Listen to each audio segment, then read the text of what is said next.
하나님 말씀 받겠습니다. 아가서 2장 10절부터 15절 말씀까지 봉독해 드리겠습니다.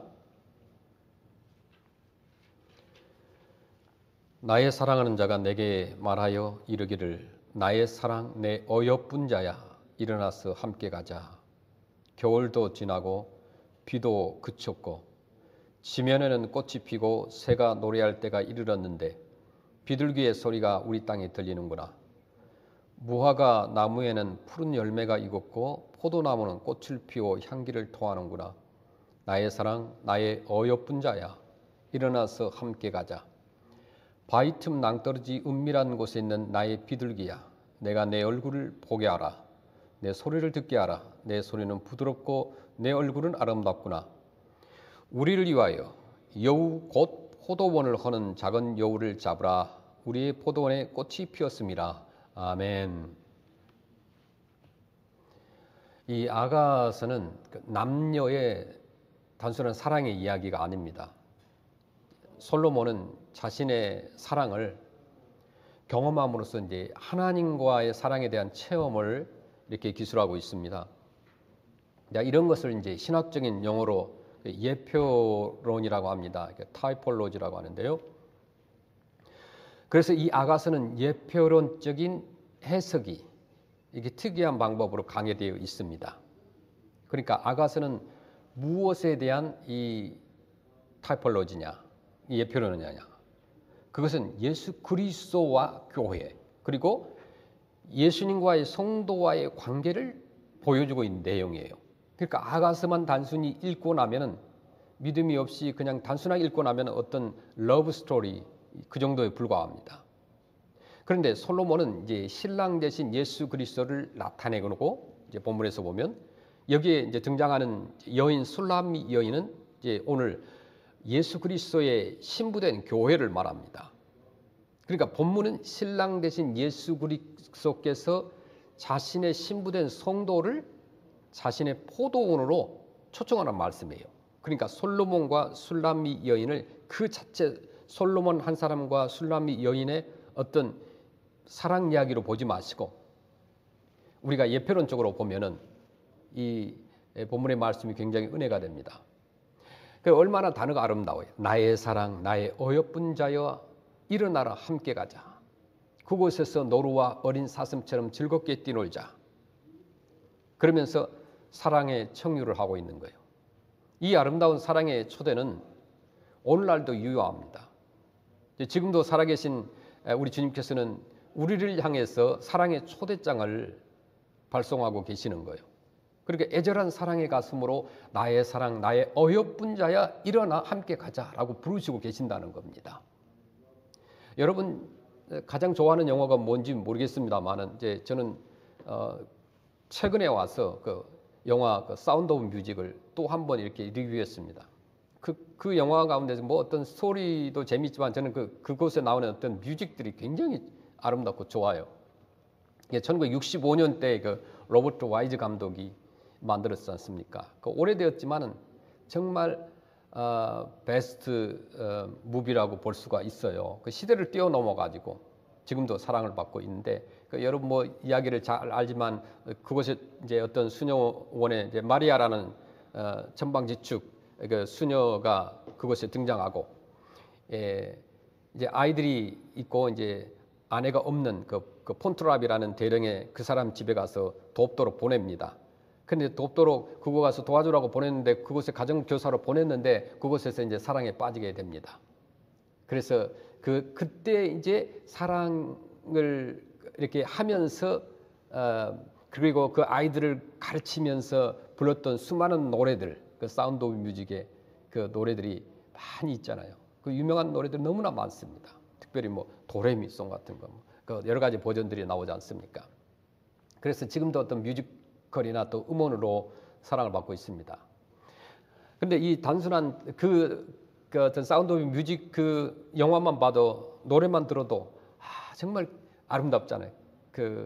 그러니까 그 아름다운 산을 배경으로 꽃이 피어 있는 그곳에서 정말 아이들과 함께 노래를 부르고 가르쳐주는 그런 장면들 기억하잖아요. 하나님께서는 남녀 간의 사랑을요 불결하다고 보지 않습니다. 너무 청교도적인 사상을 갖고 있는 사람들은 남녀 만나는 것조차도 못하게 해요. 그러면 결혼을 어떻게 하라는 얘기예요? 우리는 그것 좀 생각을 버려야 됩니다. 물론 이제 교회 안에서 어떤 하나님의 그 사랑이나 어떤 신앙이나 예배가 목적이 아니고 연애를 목적으로 오는 사람도 있었습니다. 그 사실이에요. 그런 것도 있어요. 그 뭐 좋은 현상은 아닙니다만 어쨌든 남녀 간의 사랑은 하나님께서 말리지 않는다. 성경적으로 보면 적극적으로 권한다고 봅니다. 그래서 결혼을 하는 것이 정상이에요. 그리고 결혼을 하되 남자 여자와 하라는 거죠. 태초에 하나님이 아담과 하와를 만들어 가지고 그들을 부부로 맺어 주시고 그들에게 어떻게 명령하셨어요? 생육하고 번성하라고 그랬습니다. 즉 하나님은 남녀 간의 사랑을 통하여서 자신의 뜻을 이루기를 원하시는 분이시라는 거예요. 그러니까 사실 남녀 간에 사랑이 없으면 인류는 존속되지 않습니다. 그래서 저는 철저하게 남자와 여자와 결혼을 해야 된다 그렇게 주장합니다. 꼭 목회자에서가 아니라 어떤 인류학적으로도 미래를 생각해 보세요. 우리는 동의하지 않죠. 뭐 남자와 남자, 여자와 여자가 결혼을 한다. 그렇게 모든 인류가 변하고 난 다음에 인류는 멸망하고 말잖아요. 누가 아이를 낳을 것이고 누가 아름다운 가정을 이끌어갈 것인가. 하나님은 남녀가 사랑하는 일을 막거나 싫어하신 적이 없어요. 그래서 교회에 나오는 사람들이 교회 안에서 자연스럽게 데이트를 하고 사랑을 키우는 것에 있어서 어른들이 말리면 안 됩니다. 옛날의 교회. 오래전에는 뭐 교회에서 연애한다고 그러면 소문이 나가지고 거의 쫓겨나다시피 했었어요. 물론 이제 어떤 그 사랑이 불륜이라는 전제가 되어서는 안 되죠. 그래서 학생들이 너무 일찍 공부를 해야 되는데 사랑에 빠져가지고 탈선을 하게 되면 어떻게 돼요? 경계를 해야 됩니다. 하여간 하나님께서는 남녀 간의 사랑을 소중하게 생각하셔서 그것을 노래하면서 아름다운 시로 성경을 남겨주신 거예요. 그것이 아가서입니다. 이 아가서라는 말이 이제 히브리어 제목이 뭐냐면 쉬르 아쉬림이라는 말이에요. 쉬르 아쉬림. 그 말은 가장 아름다운 노래 중에 노래라는 거예요. 최고의 노래라는 거예요. 노래 가운데 최고의 노래다. 그래서 쉬르 아쉬림 그랬어요. 그러니까 아가라는 말은 우아하다는 노래의 뜻이에요. 그러니까 우리 한글에 아가서 그래서 이 아가를 보면 무슨 말인가 잘 모르는데 어떤 한자를 덧붙여서 보면은 여러분들 그 뜻이 무엇인지 또 아실 거예요. 그러니까 아가라는 말은 가장 우아한 노래라는 뜻이에요. 그러니까 히브리어 원문에서는 노래들 중에 노래로 나의 가장 아름다운 노래라고 표현할 수 있습니다. 그래서 아가서라는 것이에요.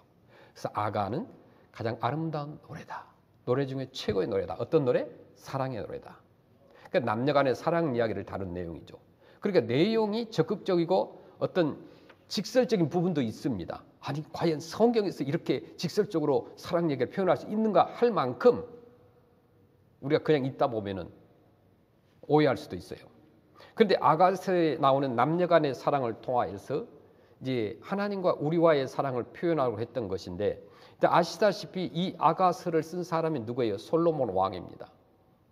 이것을 쓴 시기는 이스라엘이 가장 강대국일 때, 그러니까 이스라엘이 전 세계적으로 가장 강대국일 때 약 주전 950년 전으로 알려져 있습니다. 그러니까 이 사랑의 편지는 솔로몬이 천하를 호령할 때 최고의 권력을 가지고 있을 때 그의 말 한마디에 안 될 일이 없고 그의 명령 하나에 세상을 들었다 놨다 할 수 있는 그런 때입니다. 그런데 그런 그가 지금 이 한 여인에게 사랑을 구하기 위해서 그렇게 애달파하며 마음을 졸이고 있다는 거예요. 그런데 그 거대한 권력을 가지고 있는 그 왕이 사랑한 여인이 누구냐면요. 술람미라는 여인이에요. 그런데 이 술람미라는 여인은 어떤 미스 이스라엘 출신이 아닙니다. 저 이스라엘 어떤 컨트리사이드에 헬몬산 기슭에 수넴이라는 조그만 동네가 있었어요. 그러니까 지금 솔로몬은 어떤 지존의 몸으로 아주 평범한 한 시골 무명의 여인의 사랑을 얻고자 이렇게 지금 간절히 애타고 있는 거예요. 만나서 청혼을 하고 결혼을 해서 그 사랑을 성숙시켜 나가는 그 과정을 지금 아가서가 그리고 있는 것입니다. 이게 먼저 오늘 그 솔로몬은 사랑하는 여인에게 이렇게 고백을 해요. 여러분 결혼하신 분들 이런 고백을 해보셨는지 모르겠어요. 어떻게 썼어요? 나의 사랑 나의 어여쁜 자야 일어나서 함께 가자. 즉 청혼을 하는 거예요. 한 시골 소녀가 왕으로부터 청혼을 받는다는 것은 얼마나 가슴 설레는 일일까요? 자매들은 어릴 때부터 다 신데렐라가 되는 꿈을 꾸어 왔을 거예요. 결혼 전까지도 여러분 신데렐라예요. 누구나 다 그런 자존감이 있었어요. 그런데 지금 바로 이 술라미 여인은 그런 어떤 행운이 떨어진 거예요. 그런데 왕한테 청혼을 받으려면 그만큼 아름답고 품격이 있는 여인이 아니었겠나 우리가 생각할 수 있잖아요. 상식적으로. 왕이 사랑에 빠질 정도라고 한다면 어떤 여자들 가운데서도 최고의 여인이 아니겠느냐. 그런데 이 여인은 그런 사람과 거리가 전혀 멀어요. 이 여인이 자기 동료에게 하는 고백이 이렇게 나와요. 아가스 1장 5절에 보니까 지금 시골에 살고 있는 술람미 여인이 이런 고백을 해요. 동료에게. 예루살렘 딸들아. 예루살렘 딸들아 그 말은 이제 친구들이죠. 친구들아 이 말이에요. 내가 비록 거무나. 그러니까 얼굴 색깔이 뭐예요? 얼굴에 지금 햇볕에 탄 색깔이 하얀 색깔이 아니에요. 얼굴이 거무나 아름다우니. 뭐 예쁘긴 조금 예뻤나 보죠. 그다음에 게달의 장막 같을지라도 솔로몬의 휘장과 같구나.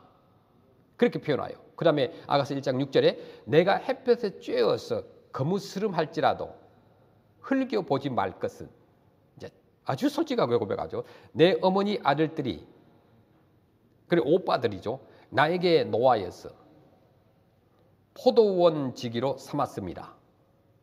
나의 포도원을 내가 지키지 못하였구나. 이렇게 고백하는 거예요. 그러니까 술람미 여인은 햇볕에 얼굴이 타가지고 검게 된 거예요. 뭔가 이 오빠들에게 미움을 사가지고 포도원이나 지키라는 거예요. 그 왜 포도원을 지키느냐? 이제 꽃이 필무려면 이제 여우들이 나타나가지고 그 뿌리를 다 갉아 먹어요. 그렇게 되면 그 포도 나무가 다 죽게 되잖아요. 그 짐승들을 지키는 거죠. 근데 이런 여자에게 왕이 반할 만한 어디 아름다운 구석이 없었습니다. 이 여인은 정말 평범한 여자였어요. 아니 어찌 보면은 그보다 못한 어떤 못난 여인으로 보기까지 합니다. 그런데 지금 이런 여인이 솔로몬의 눈에 들어온 거예요. 솔로몬은 이 여인이 자기를 따라오지 않을까 봐서 몹시 마음을 졸이고 있는 겁니다. 여러분 상상해 가세요? 남녀 관계라는 게 참 묘합니다. 전혀 어울릴 것 같지 않은 사람들이 어울리고요. 정말 잘 어울릴 것 같은 커플이 의외로 잘 맺어지지 않는 것이 너무나 많아요. 저희는 한국에서부터 미국에 와서까지 저와 아내는 이렇게 짝을 많이 이렇게 찾아서 맺어줬어요. 주님 안에서. 많이 기도했죠. 그게 옛날 말이 맞은 것 같아요. 이렇게 잘 이렇게 중매를 서주면은 뭐가 뭐 좋은 것이 있고 잘못하면은 뭐 뺨을 맞는다 뭐 그런 말이 있는 것처럼 지금도 그렇게 맺어줬던 사람들이 많이 있어요. 뭐 초혼도 있고 재혼도 있고. 그런데 잘 살 때는 연락이 전혀 없어요. 지금까지도 없어요. 그런데 무슨 일이 있으면 이제 그 어머님이나 그 뭐 그런 분들이 아버님이나 그런 블레임이 와요. 좋은 사람 좀 소개하지. 그러면서 이미 때는 늦었죠. 애들도 다 성장했고. 그런데 진짜 안 좋아서 연락을 해봐요. 너네들 왜 그렇게 사니? 그렇게 하면 우리 이상 없는데요. 그렇게 하게 돼요. 그 남녀 관계라는 건 알 수가 없어요. 기도하면서 이 사람 A와 B 이게 딱 맞겠다 싶어가지고 연결을 해주는데 전혀 안 맞아요. 그런데 엉뚱하게도 이 사람하고 이 사람은 전혀 안 맞겠다라고 생각했는데 어느 날 보면 결혼을 한다고 그래요. 정말 미녀와 야수가 만나는 것, 이것이 인간 세상인 것 같아요. 사랑은 그런 겁니다. 어떤 남자는 여자가 이런 매력이 있어서 결혼을 했다고 하는 사람도 있어요. 여자가 양치 잘하는 걸 보고 하얀 거품이 입가에 묻어있는 걸 보고 매력이 있어가지고 결혼했다. 그런 사람도 있어요. 머리가 막 헝클어져가지고 다니고 그런 것이 매력이 있어서 결혼했다. 뭐 어떤 또 자매들은 남자가 그냥 뭐 바지도 다 찢어지고 막 이렇게 지저분하게 다니고 그런데도 불구하고 매력이 있어가지고 결혼한 사람이 있는 거예요. 그러니까 뭘까요? 사랑은 어떤 조건이나 소유나 외모 때문에 생기는 것만은 아니라는 거예요. 사람 속엔 그게 뭔지 모르지만 한 가지 때문에 사랑을 받을 만한 뭔가 분명히 있어요. 자기는 사랑받을 구석이 없다고 미리 단정 짓거나 또 어떤 비교 의식에 젖어가지고 열등감을 갖는 것은 절대로 좋지 않습니다. 결혼을 하시길 바랍니다. 여러분 물론 다 하셨죠. 결혼을 안 한 사람이 있으면 하라고 해야 돼요. 어제도 어떤 분을 만났는데 자녀를 위해서 기도해 달라는 거예요. 나이가 꽉 찼어요. 꽉 찼다는 말은 거의 40이 된다는 얘기예요. 근데 그분이 자기 아들은 뭐 이렇게 자랑을 하면서 좋은 사람을 소개해 달라고 그래요. 그래서 저에게 조건이 있다고 그랬어요. 사람을 소개하는데 첫째 믿음이 좋아야 됩니다. 두 번째가 마음입니다. 그리고 얼굴을 절대로 보지 말라고 하십시오. 그러면 소개하겠습니다 그랬어요. 아들한테 물어보라고 그랬어요.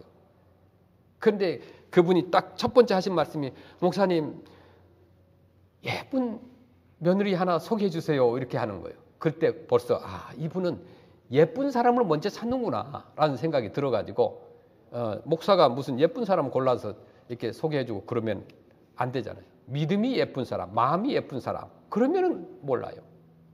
그래서 확실하게 하나 알려드렸어요. 외모를 보고 결혼하면은 3년 못 갑니다. 어제 이제 아울리치 팀이 왔어요. 10분이 오셨어요. 다 이렇게 젊은 부부들이고 거기에 이제 결혼 안 한 사람도 있었습니다. 물어봤어요. 잠깐 어떻게 결혼했느냐 하니까는 그냥 이렇게 결혼했다고 그랬어요. 어떤 분이 1년 되고 2년 되고 그랬어요. 그래서 그분들에게 물어봤어요. 지금 신혼생활이 어떻습니까? 물어보니까 목사님 1년이나 되었어요. 그렇게 하는 거예요. 그러니까는 1년 되기 이전에 이미 신혼의 아름다운 꿈들은 그런 낭만적인 것은 다 사라졌다는 거예요. 지금은 아이들 키우면서 전쟁 속에서 정말 투쟁하면서 살고 있다고 그렇게 표현을 하는 거예요. 아가서는요, 한 여인의 이야기이기도 하지만은 우리와 하나님과의 관계를 말하고 있는 겁니다. 신약의 개념으로 이게 말씀을 드린다고 한다면 신랑 대신 예수 그리스도와 신부인 교회와의 관계를 말하기도 합니다. 사실 이 아가서의 말씀이 아무리 아름답다고 한들 거기에 내가 빠져 있다고 한다면 그 말씀은 우리와는 별개의 이야기가 됩니다. 하지만 이것은 내 이야기하고 우리 교회의 이야기라는 것을 우리가 알아야 됩니다. 그러니까 오늘 저와 여러분이 이 말씀을 묵상하는 내내 어떤 삼중 구조로 이해하면 됩니다. 그것은 뭐냐면 솔로몬과 술람미 여인과의 사랑 이야기. 그게 이제 우리가 그냥 성경을 읽었을 때 그런 이야기가 우리 머리에 떠오르죠. 술람미와 또 솔로몬의 사랑한 러브 스토리. 둘째는 하나님과의 나와의 관계. 그리고 세 번째는 예수님과의 오늘날 교회와의 관계. 그렇게 읽어내야만 우리가 내용을 제대로 이해할 수 있다는 것입니다. 따라서 오늘 말씀은 어떤 식으로 전개가 되더라도 거기에 나 또는 교회 이야기가 당연히 포함되어 있다는 겁니다. 다시 말씀드리면 우리대로 함께 가자고 하시는 분은 우리로서는 감당 못할 하나님이시라는 거예요. 존귀하신 예수 그리스도라는 것입니다. 만약 여러분들이 현재 미국의 대통령이 우리에게 전화해가지고 여러분에게 전화를 했어요. 그러면서 누구야 하면서 우리 함께 일해 봅시다. 이렇게 말한다고 한다면 거기에 많은 이야기가 함축되어 있잖아요. 우리 함께 일해 봅시다. 그 말은 다 포함되어 있어요.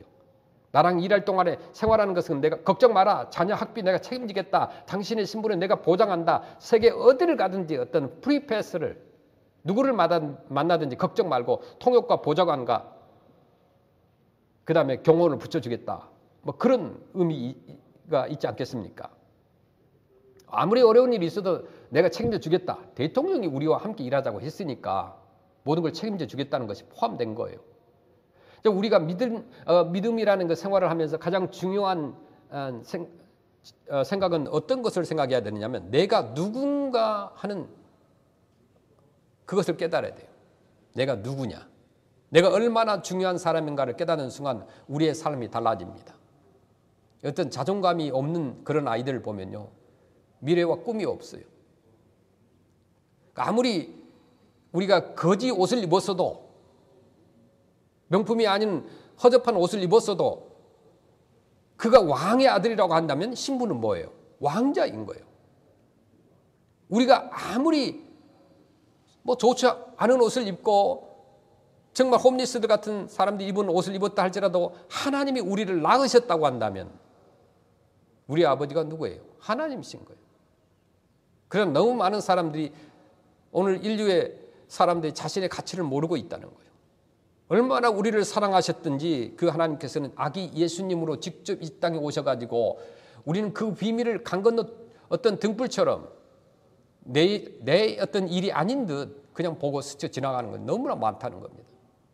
그러니까 많은 약속을 보장받고 실제 그 혜택을 누리고 살면서도 그것을 모르고 살아가는 거예요. 솔로몬의 청혼을 받은 이제 술람미 여인 역시 너무나 엄청난 일이기 때문에 처음에는 제대로 느끼지 못했어요. 아니 나 같은 시골에 있는 아무도 모르고는 별 볼 일 없는 얼굴도 새까맣게 타고 별 볼 일 없는 그런 나에게 이스라엘 왕이 천하를 호령하는 왕이 나에게 청혼을 하다니 믿을 수가 없었어요. 마찬가지예요. 너무나 위대하신 하나님이 나 같은 사람을 그토록 사랑하신다고 하니까 우리는 그 은혜와 사랑을 제대로 못 느낄 때가 있다는 거예요. 오늘 솔로몬 왕은 술람미 여인에게 일어나서 함께 가자고 하면서 그럴 이유를 11절에서부터 14절까지 말하고 있습니다. 우리가 읽었던 말씀인데 다시 보겠습니다. 아가서 2장 11절에 겨울도 지나고 비도 그쳤고, 여러분 상상 한번 해보세요. 머릿속에. 그 다음에 12절에 지면에는 꽃이 피고 새가 노래할 때가 이르렀는데 비둘기의 소리가 우리 땅에 들리는구나. 13절에 무화과 나무에는 푸른 열매가 있고 포도나무는 꽃을 피워 향기를 토하는구나. 나의 사랑 나의 어여쁜 자야 일어나서 함께 가자. 14절에 바위 틈 낭떠러지 은밀한 곳에 있는 나의 비둘기야 내가 내 얼굴을 보게 하라. 내 소리를 듣게 하라. 내 소리는 부드럽고 내 얼굴은 아름답구나. 얼마나 아름다운 시예요. 그렇죠? 여러분 다시 한번 여러분 아내나 또 남편에게 이런 성구를 인용해서 한번 써보시길 바랍니다. 그 당시에 유대 땅은 이제 겨울철이 우기입니다. 그러니까 즉 비가 그치고 나면 바로 이제 봄이 시작돼요. 그래서 지금 일어나서 함께 가자 하는 것은 뭐냐면 모든 게 약동하는 이 계절에 결혼식을 올리려 왕궁으로 가자고 신부를 부르는 소리예요. 이 장면은 정말 어두운 구석이 없습니다. 환희가 있고 명랑함이 있고 희망이 있고 가슴 뛰는 그런 이야기만 있죠. 하나님도 신부인 우리가 어두운 곳에 있기를 원하지 않습니다. 물론 또 때때로 인생을 살다 보면 고난이 우리에게 옵니다. 우리가 뜻하지 않게 우리의 자녀들 가운데 속에서도 마찬가지고 우리의 비즈니스 현장 가운데 속에도 어둠이 있어요. 고난이 있습니다. 그러나 우리들에게는 문제를 해결해 주실 수 있는 신랑 대신인 예수님이 계신다는 것을 알아야 돼요. 신부인 우리는 신랑 대신 주님께 무거운 짐들을 주님께 맡기면서 환한 신부의 모습을 우리가 해야 된다는 겁니다. 많은 사람들이 어떤 아티스트들이 특별히 이제 어떤 작품 응모전에 출품을 하는 사람들이 있잖아요.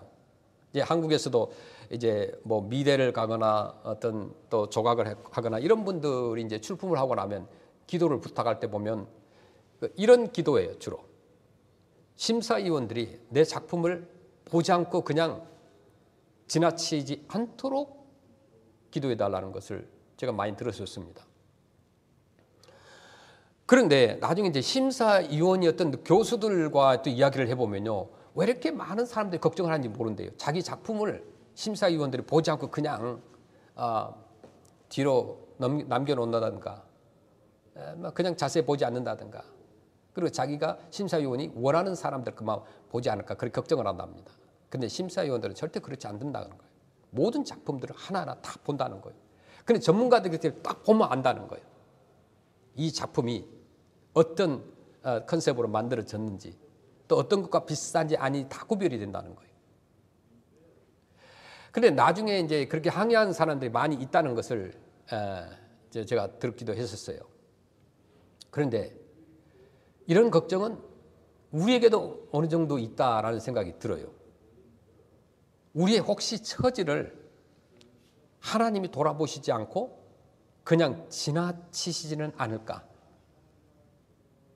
대학에 들어가기 위해서 작품을 냈던 그 수험생들이 내 작품을 심사위원들이 보지 않으면 어떻게 할까라는 걱정을 하는 것처럼 우리도 마찬가지라는 거예요. 만약 내 형편을 주님이 아신다면 하나님은 가만히 계셔서는 안 되는데 무소식이라는 거예요. 이런 점에 대한 결론부터 말씀을 드리면 우리 하나님 역시 모른 척 수수방관하는 분이 아니라는 것을 믿어야 됩니다. 오히려 너무 적극적으로 개입하시기 때문에 그렇게 보이는 거예요. 침묵하는 것처럼 보이는 거예요. 오늘 하나님은 술람미 여인에게 보내는 솔로몬의 관심을 통해서 그것을 증명하고 계십니다. 지금 술람미 여인은 우리와 비슷한 처지에 놓여 있어요. 아가서 2장 14절에 보시면 바위 틈 낭떠러지 은밀한 곳에 있는 나의 비둘기야, 내가 내 얼굴을 보게 하라. 내 소리를 듣게 하라. 내 목소리는 부드럽고 내 소리는 부드럽고 내 얼굴은 아름답구나. 오늘 본문의 14절에 보면 술람미 여인은 연약하고 순결함의 대명사인 비둘기로 비유되고 있고 이 비둘기는 지금 바위 틈 낭떠러지 은밀한 곳에 있는 것을 알 수가 있습니다. 그녀는 지금 도움의 손길이 없으면 안 되는 처지예요. 우리가 무엇보다도 힘내야 될 것은 이 부분입니다. 하나님이 우리의 처지와 마음을 아신다는 거예요. 우리의 마음과 상태를 아시는 하나님이 가만히 계시지 않습니다. 반드시 뭔가를 하실 것임을 우리가 믿어야 됩니다. 사실 지금 이 순간까지 우리가 살아온 힘은 그런 하나님의 은밀한 손길이 우리를 두루 살폈기 때문에 가능한 거예요. 그래서 이 아가서는 8장까지로 되어 있는데 아주 짧은 성경입니다. 그런데 이 짧은 8장 안에서도 여러 번 나오는 말씀이 있는데 아가서 2장 7절 말씀이에요. 예루살렘 딸들아, 내가 노루와 들사슴을 두고 너희에게 부탁한다. 내 사랑이 원하기 전에는 흔들지 말고 깨우지 말지니라. 이 말씀은요, 자기의 사랑하는 여인을 위해서 왕이 특별히 주변 사람들에게 부탁하는 거예요. 지금 내 신부가 자고 있으니까 원하기 전에는 깨우지 말고 가만히 두라는 겁니다. 말은 정중하게 부탁은 했지만 왕의 부탁은 사실 명령 그 이상이라는 것을 우리가 알잖아요. 만약에 자기 신부에게 무슨 일이 일어나서 또 일어날 조짐이 보인다고 한다면 금방 군대가 아니라 그보다 더한 것도 투입할 수 있는 준비가 되어 있는 거죠. 무슨 말이냐? 하나님은 지금도 우리를 위해서 여기저기서 보호하고 계시고 눈동자처럼 지키시고 있다는 거예요.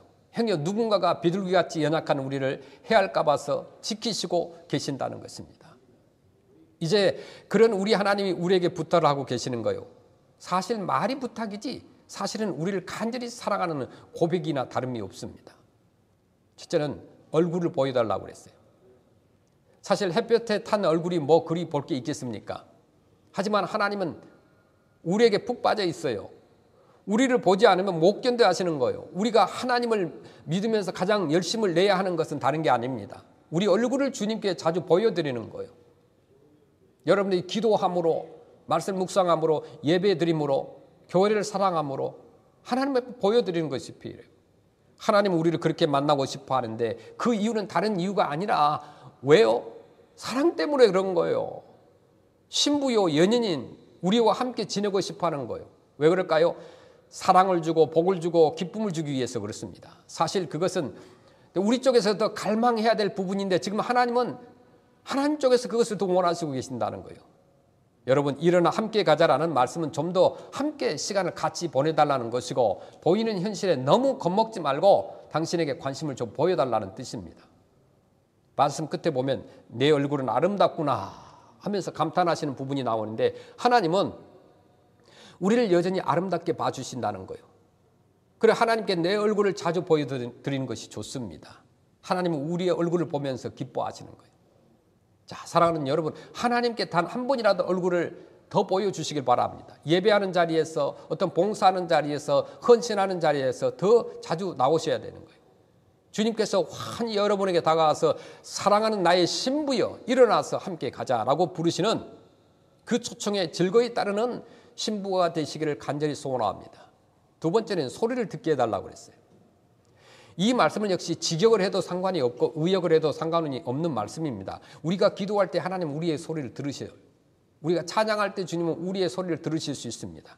우리가 복음을 전하고 선교를 하고 구제를 하고 연약한 자들을 위로할 때 하나님은 우리의 소리를 들으시는 거예요.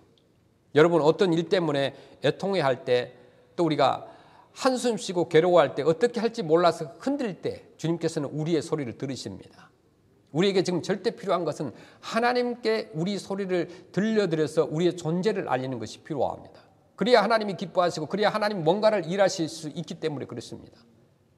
기도로, 찬양으로, 어떤 악기로, 또 격려와 칭찬하는 것으로 우리의 소리를 하나님께 들려드리면 그게 아름다운 거예요. 우리의 소리를 하나님은 듣기를 원하신다는 겁니다.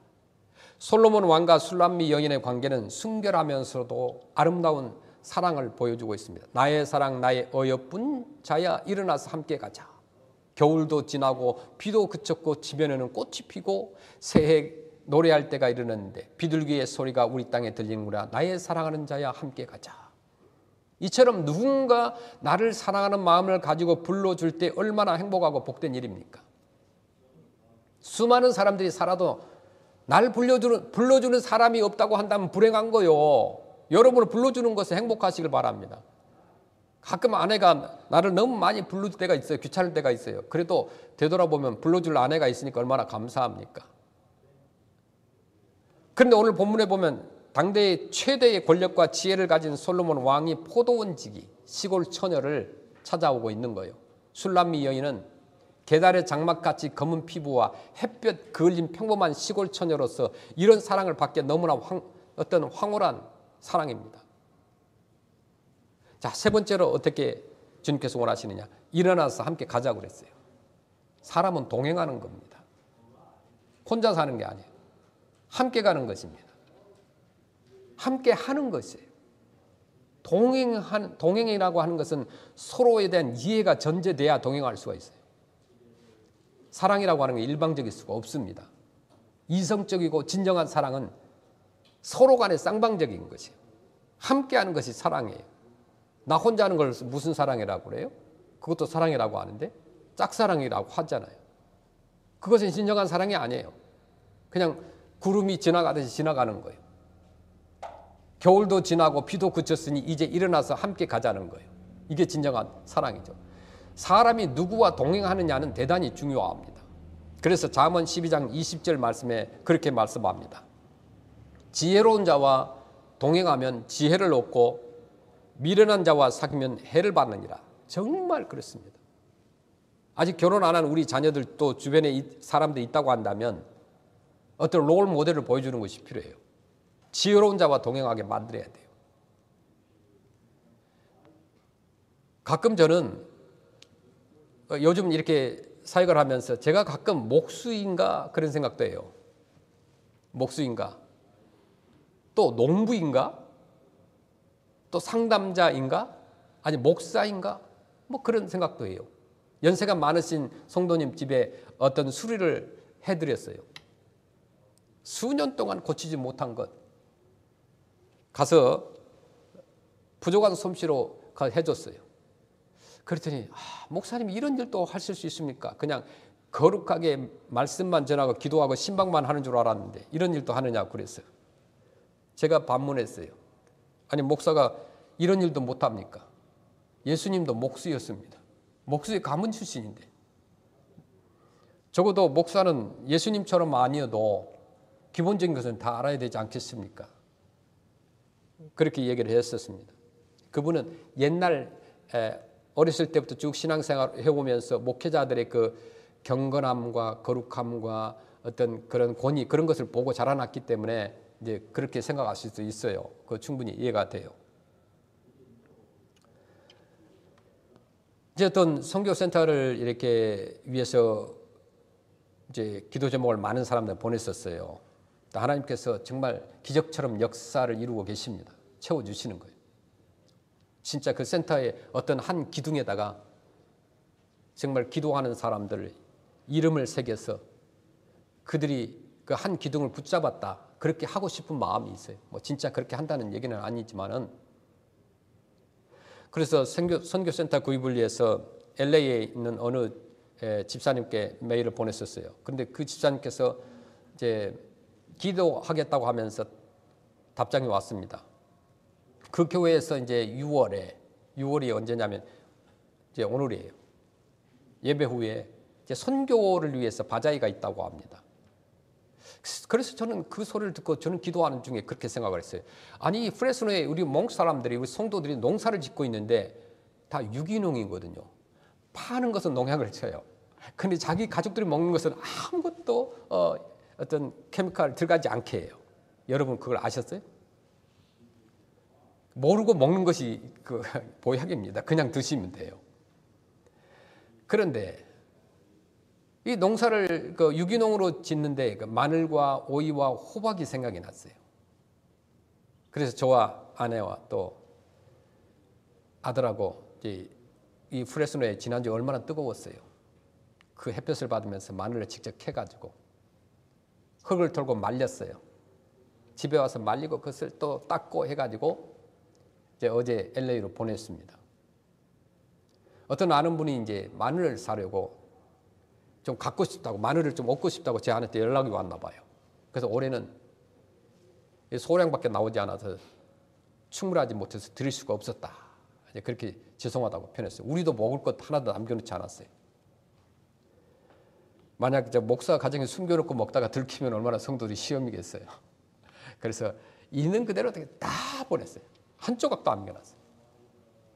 그래서 선교지를 후원하려고 바자회를 하는데, 선교 바자회를 하는데 그분들에게 조금이라도 도움이 되면 좋겠다라는 생각을 했습니다. 그래서 몇 주간 농부처럼 일을 했어요. 막 어제도 그냥 새벽처럼 가가지고 그 농장에 가서 오이를 가져오고 10박스를 도네이션 받고 교회 와서 다시 9시에 아울리치를 하고. 굉장히 더웠어요. 지난주 굉장히 더워요. 힘들었어요. 육체적으로 힘들어요. 그게 뭐 40파운드 되니까 한 박스에 뭐 쉽질 않아요. 이렇게 베지터블이나 이런 걸 도네이션 받아서 나눈다는 것이 참 정말 힘들어요. 여름 되면 정말 힘들어요. 그래서 또 그것을 또 안 가져간다 그러면 또 더 힘들어요. 그거 어떻게 처리합니까? 쓰레기통에 버릴 수도 없고. 제가 직접 갖다 주거든요. 대부분 아파트 단지에다 내려주고 성도님들한테 나눠주라고 하죠. 근데 욕심 많은 우리 몽 성도님 한 분은 자기 친척들에만 다 나눠주고 그 주변에 있는 아파트에 있는 다른 성도들한테 나눠주질 않아가지고 다른 분이 시험이 들어가지고 왜 나한테는 안 갖다 주냐 이제 그렇게 연락이 왔었어요. 그래서 사람이 참 욕심이 다양하다. 맛있는 것이 오면요 자기 친척 가족을 가장 먼저 생각하는 게 인간의 본능인 것 같아요. 그래서 거기다 비밀 카메라를 달아놓을 수도 없고 어쨌든 알아서 하시라고. 그래서 그 다음에 이제 그 주지 않았던 그런 그분에게 책임을 맡겨서 당신 마음대로 나눠주세요. 그렇게 하기도 했었습니다. 예, 힘들었지만 기쁨은 만배였어요. 이랬듯 함께 동행하고 동역하는 것이 얼마나 행복한 일인지 몰라요. 사랑하고 함께 힘을 합하면 모두가 행복해집니다. 우리 함께 동행하면 좋겠어요. 기쁜 일도 힘든 일도 정말 함께 주님 만날 때까지 함께 하는 것이 필요하다. 어제는 10분이 오셨어요. 어른들이. 스탠포드 대학교 거기 앞에 그쪽에 이제 대학생들, 인터내셔널 학생들 전도하는 그런 교회입니다. 제가 농담으로 다들 그쪽에 계시면 스마트 하시겠네요. 왜냐하면 스탠포드라는 대학에 바로 근동에 있으니까 그렇게 했는데 우리는 아닙니다. 그러나 교회에 그거 학교에 관계된 사람 그 다음에 세계에서 온 많은 인터내셔널 학생들 스마트한 사람들 그곳에 있다는 거예요. 거기 스마트하신 분들에게 복음을 전하는 거. 그래서 그분들이 이곳에 다 함께 내려왔어요. 그러니까 함께 동역을 하니까 얼마나 힘이 되는지 몰라요. 땀을 뻘뻘 흘리면서. 어제 날씨는 굉장히 시원했거든요. 저에게는 106도 막 그렇게 됐는데 뭐 100도 정도밖에 안 되니까. 근데 그분들에게 있어서는 한증막이라고 그래요. 사우나 온 것 같다고 해요. 거기에다가 우리 교회에서 있는 자켓이 있거든요. 그 베스트를 입었거든요. 그러니까 막 땀이 뻘뻘 나고 그러면서 각 집을 이게 돌아다니면서 야채를 나르고 그다음에 복음도 전하고 기도도 해주고 사랑을 전해주고. 근데 그분들이 감동을 막 받은 거예요. 자기들이 전해주면서 어떤 청년이 왔는데 한 사람이 유일한 남자 청년인데 그렇게 고백하는 거예요. 목사님 저는 신앙생활 지금까지 했지만은 남의 집에 가서 문을 두드려 가지고 도와준 적이 없었다는 거예요. 그러면서 그런 고백을 해요.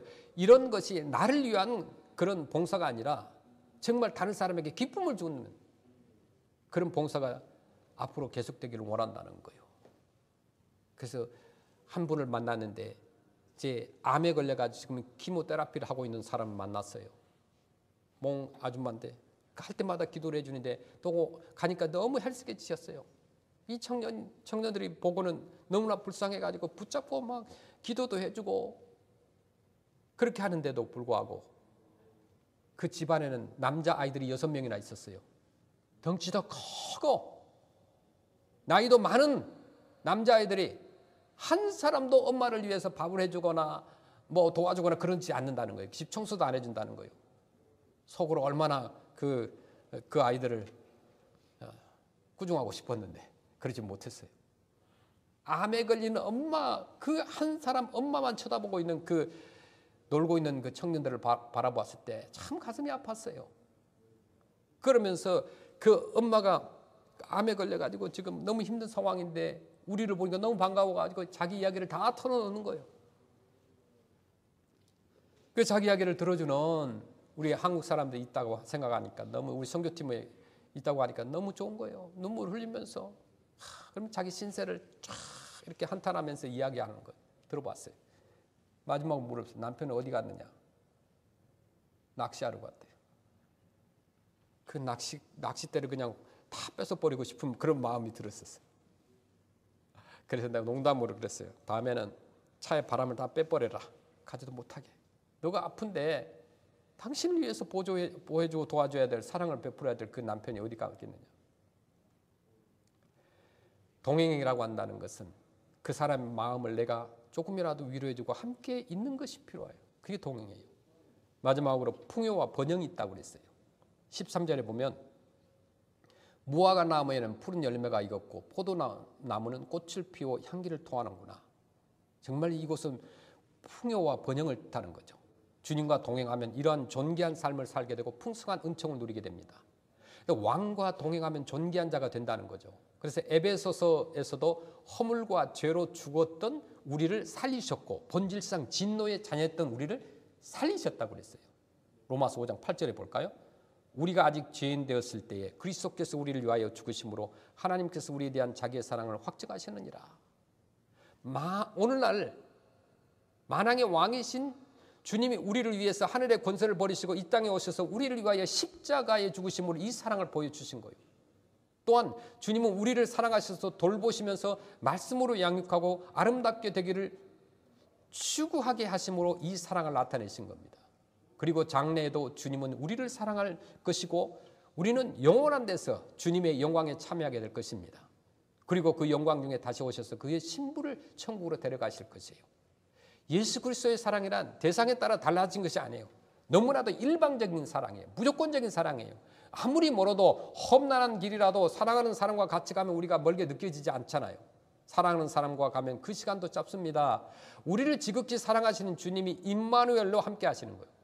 이스라엘 백성들이 광야의 40년의 긴 세월 동안 승리할 수 있었던 비결이 뭐냐? 하나님을 바라보면서 함께 동행함으로 목적지에 도달할 수가 있었던 것이에요. 주님과 함께하는 길, 그것은 순례자의 길이고 전도자의 길입니다. 그 길은 험준한 길이고 고난의 길입니다. 그러나 그 길은 주님이 부르시는 길이고 주님이 함께 동행하는 길입니다. 그 길을 다 간 뒤에는 우리들이 평생을 두고 바라던 이 천국의 영화로운 세계로 가는 길이라는 거예요. 마지막으로 사랑을 방해하는 장애물을 제거하라고 그랬어요. 포도원을 허무는 여우를 잡으라 그랬어요. 그들의 보금자리인 포도원을 허는 작은 여우를 잡아야 한다고 그랬어요. 그렇지 않으면 사랑의 결실을 맺을 수가 없다는 거죠. 이것이 누구의 요청인지는 불분명합니다. 술람미의 어떤 요청이라면 우리가 열매를 맺는 것들에 방해하는 원인들을 제거해 달라는 것이고 솔로몬의 명령이라고 한다면 우리가 스스로 그것을 제거해야 할 의무를 갖게 되는 거예요. 작은 여우는 비록 작지만 치명적인 결과를 가져옵니다. 그러므로 우리는 우리의 사랑, 우리의 믿음의 경주를 방해하는 모든 무거운 것과 얼매이기 쉬운 죄를 벗어버리고 저 천성을 향하여 힘차게 나가야 된다는 겁니다. 아가서 2장 15절에 우리를 위하여 여우 곧 포도원을 허는 작은 여우를 잡으라. 우리의 포도원에 꽃이 피었습니다. 요한복음 3장 16절에 하나님이 세상을 이처럼 사랑하사 독생자를 주셨으니 이는 그를 믿는 자마다 멸망치 않고 영생을 얻게 하려 하심이라. 하나님은 살아계세요. 하나님은 우리를 부르시고 하나님께서는 우리와 동행하기를 원하십니다. 두려워하지 마시길 바랍니다. 염려하지 마시길 바랍니다. 내가 세상을 이겼노라고 그러셨어요. 시편 126편 5절에 보니까 눈물을 흘리며 씨를 뿌리는 자는 기쁨으로 거두리로다. 울며 씨를 뿌리러 나가는 자는 반드시 기쁨으로 그 곡식단을 가지고 돌아오리로다. 자, 여러분, 우리를 신부로 부르시는 주님과 함께 끝까지 동행하시길 바랍니다. 주님은 우리가 얼굴을 보여드리고 우리가 소리를 들려드릴 때 기뻐하시는 거예요. 또한 어떤 환경에서도 흔들리지 않는 우리의 믿음을 보여드리고 그럴 때 주님께서는 기뻐하시는 거예요. 어렵고 힘들 때일수록 더욱더 주님이 우리를 보호하시고 계신다는 것을 확실히 믿길 바랍니다. 하나님께서 우리에게 말씀하신 대로 우리 함께 같이 가자. 그런 믿음으로 살길 바랍니다. 주님께서는 우리와 항상 함께 하시고 풍요와 번영을 주신다고 약속하셨어요. 주님이 우리와의 사랑을 어느 누구도 방해할 수 없어요. 우리를 너무나 사랑하시는 그 주님, 그 주님의 변함없으신 사랑으로 항상 우리 모두를 강건하게 해주실 그 주님의 거룩하신 이름을 높이면서 이 한 주간도 승리하시기를 주의 이름으로 축원합니다.